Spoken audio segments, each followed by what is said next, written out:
alasannya kalau ini kan yang digoreng ini, oh ibu single parent, yang memilih single parent kan dia, ya nggak?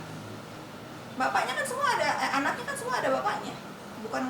Bukan tidak mau bertanggung jawab loh bapaknya ini, karena saya tahu banget karena akses yang tidak diberikan menurut informasi seperti itu, dan saya rasa memang iya. Jadi kalau misalnya kalian ini netizen ya, dia single parent, kalian tuh harus berimbang. Bagaimana Dokter Reza Gladys itu yang anaknya itu banyak, yang didoksi, yang dibully, yang terus diancam, yang terus ya sudahlah gitu. Jadi kita harus fair ya. Tapi Dokter Reza sendiri kalau nggak salah nonton aku di Kolinsu dia bilang sempat insecure juga masih karena Sampai sekarang ya, gitu. sampai sekarang ya. Kayak itu ya, maksudnya luka hati orang yang dibully itu kita tuh nggak tahu sembuhnya itu bisa kapan. Makanya saya kan selalu bersuara stop bullying, karena itu terjadi di keluarga saya, di anak-anak saya. Nah, sekarang alhamdulillah anak saya sudah sedikit terobati lah ya, sudah bisa menghandle dirinya untuk move on dari bullying-bullying di dunia. Kan izin Kak, ini mungkin ada chat kakak yang tersebar itu Itu saya 1.000.000% itu bukan chattingan saya, ya 1.000.000%, bukan lagi 100%. Saya tidak pernah senora itu. Kalau saya nggak, bahasa itu terlalu alay buat saya itu nggak gitu. Cara saya ngetik, cara nulis itu ya udahlah. Ini menurut saya mungkin karena frustasi untuk kubu terdakwa ini membuat mendoxing. Saya juga heran kenapa harus saya gitu. Semenakutkan itukah saya buat dia? Semengerikan itukah saya buat dia sehingga apa-apa itu digiringnya saya, dibilang dalang, dibilang apa lagi nih? Ya sudah, semenakutkan itukah saya buat Anda sehingga Anda itu rajin banget membuat doxingan-doxingan yang saya itu masih gar di sini. Saya nggak mungkin tumbang dengan doxingan-doxingan. Kalian kan sudah tahu, saya dibilang penipu. Mana korban penipuan yang pernah saya lakukan? Satu, sini datang ke rumah saya. Kalian kan sudah ke rumah saya semua, datang bawa ke rumah saya. Hari ini ada lagi katanya, saya bisnis kayu. Jangankan saya mau menebang pohon ya, netizen ya. Jangankan menebang pohon ya, rumput aja kalau bisa nggak saya tebang, nggak saya cabut, karena itu saya sangat mencintai lingkungan. Di dalam rumah saya aja ada pohon. Gimana saya harus bisnis illegal logging atau apa itu? Saya nggak, frustasi. Saya rasa ini terdakwa ini frustasi. Udah judul sudah itu berita yang paling menggelikan buat saya ya. Makanya saya tuh selalu males tanggepin. Kalau memang suami saya terlibat judul, udah dia duluan yang ditangkap di Republik ini ya. Itu aja.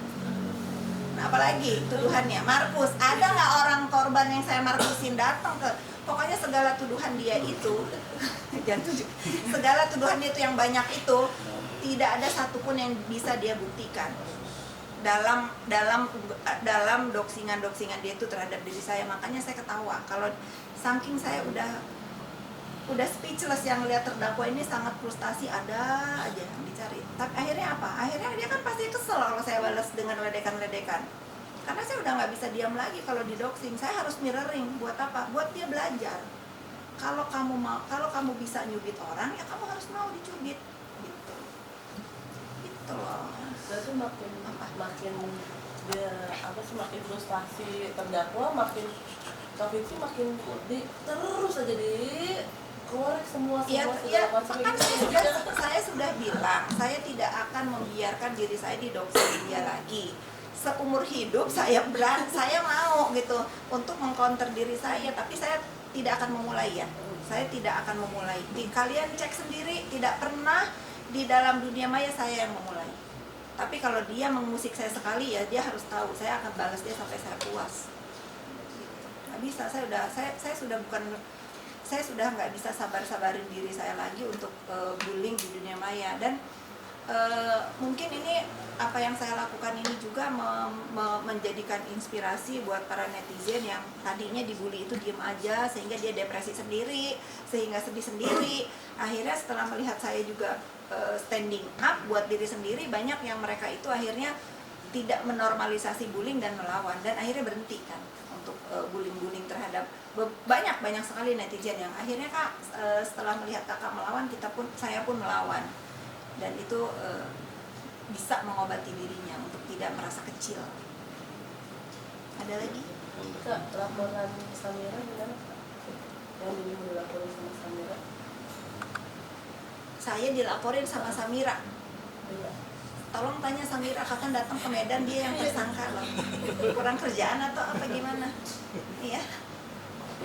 Saya challenge dong, tolong review nih untuk para yang mengerti ya per skincarean, coba dong review skincare-nya Samira tuh yang overclaim, itu kata BPOM ya. Karena deskripsinya jangan dibilang oh ini izin edarnya atau apalah bulan Februari dia cabut, orang dia dari 2004 udah jualan kok. Jangan ngeles gitu, jangan ngeles. Nah ini untuk koreksi diri dia juga ya sebetulnya ya, ini kekuasaan Allah Subhanahu Wa Taala. Kalau dia membongkar atau mengusik usaha orang lain, Allah turun tangan. Untuk apa? Untuk membalas dia juga, karena apa? Dia nggak bener, dia sendiri kan nggak bener produknya gitu. Apapun alasannya tetap aja diumumkan BPOM kan. Oke, ya. Apalagi nih mumpung aku mau berbicara, apalagi? Sarul ayo Ro. Apalagi? Ayin. Tapi kamu kan baru tahu lagi mungkin tentang sidang tadi ada ketinggalan tentang sidang kemarin. Gimana itu? Kenapa? Tentang sidang Nikmir, kemarin. aku ketinggalan nih. Ketinggalan di awal tadi. Tentang sidangnya Nikmir. Iya, tadi mungkin kita ada. Yang mana tentangnya sidang? Yang huru hara yang di Itu kan Berantem sama JPU-nya. itu sudah biasa dia seperti itu. Jadi nggak heran, saya hanya bisa mendoakan ibu-ibu JPU agar agar mempunyai mental yang kuat. Kalian lihat sendiri di doxing di depan ramai-ramai, dibully, dan saya yakin sekali 1.000.000% yakin sekali negara nggak akan kalah sama terdakwa. Tapi melihat kan dia sampai yang tadi kakak bilang tuh nangis lah, terus sempat pura-pura sakit seperti yang sebelumnya gitu kan, yang pernah terjadi gitu. Kamu yang bilang ya seperti yang sudah sebelumnya, artinya apa?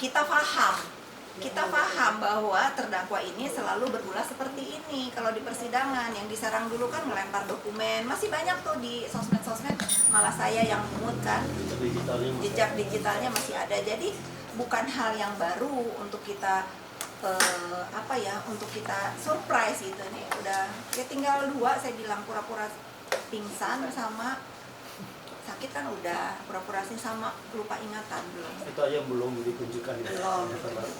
Tapi kalau bawa Arkana juga udah diduga sebelumnya oleh Fitri sendiri. Sudah diduga, saya sudah duga. Artinya strategi terdakwa ini udah di luar kepala Kak Fitri ya, sampai akhirnya menanggapi hoax dan menanggapi berita-berita ini santai aja, santai itu. Karena sudah tahu bahwa ini yang akan terjadi. Iya, ya makanya saya sangat disayangkan. Mungkin follower-followernya ini menolak untuk fans-fansnya ini menolak untuk fakta ya, bahwa memang yang diidolakan itu ulahnya selalu seperti ini. Tapi bagusnya sekarang kan netizen Indonesia udah mulai cerdas ya. Kalau zaman dulu kan masih tuh pro semua. Kalau sekarang kan saya lihat udah, oh ini yang benar, ini nggak benar. Itu ya. Mau pergi nih? Mau begini. Yang baru datang mau nanya lagi ya? Oh iya, kita mau tanya. Oh, mau pergi soalnya. Tolong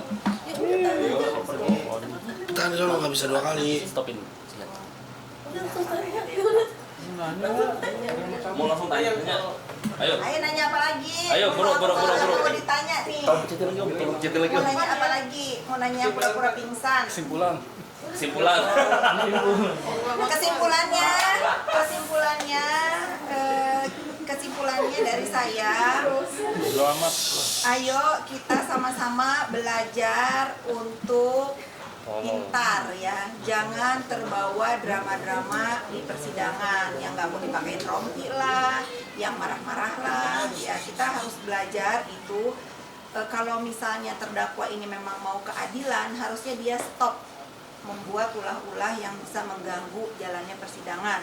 Makanya Bapak Hakim kan, saya kan pernah datang tuh, fokus gitu. Itu udah sebetulnya dinasehatin harus fokus. biar dia tuh paham. Tapi Kak, tentang yang laporan kami kita ke KPK itu Sudah tadi di kamu KPK. Iya. KPK. Ya itu bagus ya, kalau misalnya ada, kan dia akhirnya nurut kan, katanya kan deskripsinya suruh nepos, lapor ya. Berarti dia masih dengar, ya itu harus seperti itu, gitu karena pelapor pun kan dirugikan dengan berita ini ya, memang harus ditangani secara serius ya. Jangan sampai melebar bolanya kemana-mana, karena saya yakin 1.000.000% pelapor ini tidak melakukan hal-hal yang seperti itu. Nggak, tapi kan melebar ke KPK juga, ada lapor ke KPK juga ya. Udah kan dia mah selalu begitu, kalau bisa lapor ke Putin dia lapor ke Putin. tapi itu sebuah bentuk gertakan nggak sih Kak untuk tim Reza Galaga? Saya nggak tahu gertakan atau enggak, yang pasti kan ini bukan lagi syuting ya, ini tuh sidang benar, diuji nanti kebenarannya seperti apa. Ya boleh mungkin saranin nanti terdakwa kalau misalnya kan ngetek Pak Presiden nggak digubris, ngetek siapa nggak digubris, ke Putin mungkin digubris. Dia dikasih warga negara sana. Enggak, tapi banyak spekulasi di luar nih bahwa rekaman tersebut adalah buatan, dan banyak juga Saya pastikan itu buatan. Berarti Saya aku udah tahu pastikan ya itu buatan. Karena ada orang yang mengancam Dr. Reza untuk meminta imbalan kan sebelumnya. Bahkan menyuruh saya meminta. orang tersebut apakah dari maksudnya Netizen kalau saya panggilnya itu, kalau Aqua ini kan nominalnya gede ya, maksudnya memeras itu rumahnya gede. Kalau yang punya rekaman ini kan nominalnya yang diminta kecil, jadi saya panggil aja dia copet sosmed. copet sosmed. Pak Hotman sampai ikut berkomentar juga nih, sampai ke pengacara lain juga ikut berkomentar. Ya bagus, benar. Pak Hotman. Bener, Bang Hotman kan udah bilang tuh fokus pembuktian dibantah, mana ada nggak itunya perjanjian endorse. Terus tadi juga saya sebelum turun lihat Bang Hotman bilang bertanya kalau memberikan uang untuk menutupi kejahatan. Masalahnya nggak ada kejahatan di sini Bang Hotman. Adanya itu dia diancam untuk apa? Untuk dirusak nama baiknya, dihancurkan kredibilitasnya. Kalau mengenai kejahatan pelapor ini nggak ada sama sekali. Skincare yang udah dibahas itu udah dibantah juga, dan sudah dinyatakan kan itu emang bukan milik Glavitsia ya. Itu produk kayak saya nih, klinik di atas. Saya itu pakai produk dia juga dulu 2023 sebelum ditarik. Sekarang udah ditarik ya sudah, nggak usah pakai lagi. Bagus kok di muka. Tapi perihal yang kemarin JPU merekam di sidang. Ya mungkin tanggapan saya karena JPU ini kan selalu difitnah sama netizen ya. Kayak jangankan berjalan, mimik aja kadang-kadang kan didoxing tuh. Saya setuju dengan apa yang dilakukan ibu-ibu JPU. Biar apa? Biar dia punya dokumentasi sendiri bahwa yang dia lakukan itu ini loh. Coba kalau terdakwanya bersikap santun, tidak ngebantah, nurut aja, ikutin aja aturan persidangan itu, tidak akan pun terjadi seperti itu. Dia mau teriak, mau ngejerit, mau apa, kan tetap keluar dari persidangan. Aturannya apa? Pakai baju oranye dan tangan diborgol kan? Semua juga kan begitu. Kalau dia mengikuti aturannya kan nggak akan terjadi keributan seperti itu. Melihat terdakwa sendiri ngata-ngatain JPU. Ya itu yang disayangkan ya. Tapi kan sekarang makin memperjelas, dia ada di kursi pesakitan itu atas ucapannya, atas ancaman mulutnya. Nah, ditunjukkan di depan khalayak ramai bahwa dia melakukan itu kepada penegak hukum. Bagaimana sekedar pelapor doang? Bagaimana kalian, bagaimana ya, dia nggak ada artinya kan. Kata dia ada tuh di video, kasih saya waktu 2,5 menit untuk menghancurkan siapa tuh, saya lupa tuh, pokoknya ada tuh, kasih saya waktu 2,5 menit untuk menghancurkan orang, kan itu ngeri. Tapi ini isunya benar nggak sih adanya musuhnya dalam selimut gitu? Musuh dalam selimut siapa? Dalam kali muncul dalam kasus hukum saja, dalam kasus Maksudnya kakak saling ikut berkomentari gitu, ada kasus Niki gitu. mungkin melihat dulu bagaimana dekatnya gitu. Musuh dalam Ada selimut. musuh dalam selimut. Saya dia bukan musuh dalam selimut saya, dia musuh saya terang-terangan. Nggak ada musuh dalam selimut, nggak ada. Ketawa. Tapi Kak, kemarin Ngapain sih musuh dalam selimut? Orang dia ngajak perang saya melulu. Saya tidak ada musuh dalam selimut. Dia mengajak musuhan sama saya secara terang-terangan. Dia duluan ya. Dia duluan secara terang-terangan ngajak war. Ya sudah, kemarin kan saya diem. Sekarang nggak bisa, saya lawan. Saya siap war sampai apa tuh namanya, nyawa di kandung badan ya. Kalau dia ngedoxing saya siap terus membela harkat, martabat, harga diri saya. Sempat kan kemarin kata nangis, tanggapannya gimana kan seperti Ya kalau anak kita nggak boleh, ya kasihan ya, kasihan bagaimana harusnya seusia mereka ini kan punya kenangan yang indah. Ini libur sekolah harusnya diajak jalan-jalan ke pantai, kemana, liburan. Saya melihat Arkana ini sudah 2 kali datang dari kecil loh, datang ke ruang persidangan untuk menyaksikan ibunya dengan perbuatan yang sama. Apa, ITE, bullying, atau mulutnya. Ya kalau anak-anaknya jujur saya kasihnya. KPT ini kan Bang Hotman sendiri bilang kalau misalnya memang ada perjanjian endorsement seharusnya dibuktikan. Jika Susta seharusnya bisa bersikap baik di pengadilan.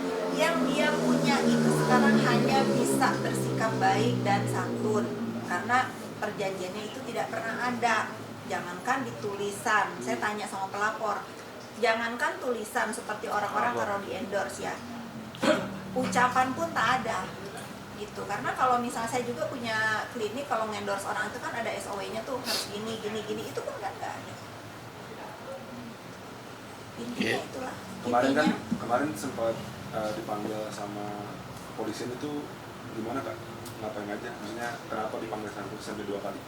Saya tadi sudah katakan, saya baru menerima panggilan itu 1 kali ya.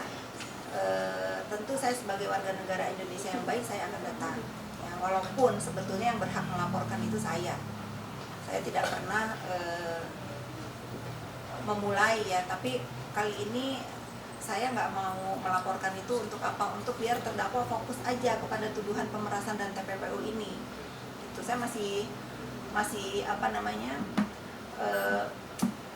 masih kasihan sama penegak hukum kalau selalu ngurusin laporan terdakwa lagi, karena laporan itu kan banyak banget kan. Ada laporan Isa Zega juga yang dia bersaksi palsu. Isa itu sampai ditahan loh untuk kesaksian palsu dia di Jakarta Selatan juga. Jadi ya saya pikir ada laporan saling pukul sama Rasman juga di situ, sampai di mana kan banyak. Jadi kalau sekedar nanya laporan saya ITE, yang kata ITE itu kan pencemaran nama baik ya yang dia laporan. Nama baik siapa yang saya cemarkan? Kalau dia namanya baik kan nggak ada di kursi terdakwa sekarang. Tapi kemarin sempat tidak memenuhi panggilan itu kenapa? Bukan tidak memenuhi panggilan, saya tidak menerima panggilan yang pertama. Panggilan yang kedua kebetulan saya nggak ada. Tapi nggak usah kita perpanjang lagi, mungkin karena saya pindahan rumah sehingga surat yang nyampe ke saya baru 1 kali gitu ya. Oke, Kak, mungkin terakhir Kak, apakah nanti di kasus Nikita ini membuat dia bisa bilang tuh efek jerah untuk Nikita atau malah sebaliknya? Saya berharap sih seperti itu ya. Mudah-mudahan dia banyak belajar dari kasus ini, berubahlah, kasihan anak-anaknya. Oke, dan aku terakhir mau menyampaikan salam ke Bang Togar, salam tersangka ya di Bali ya.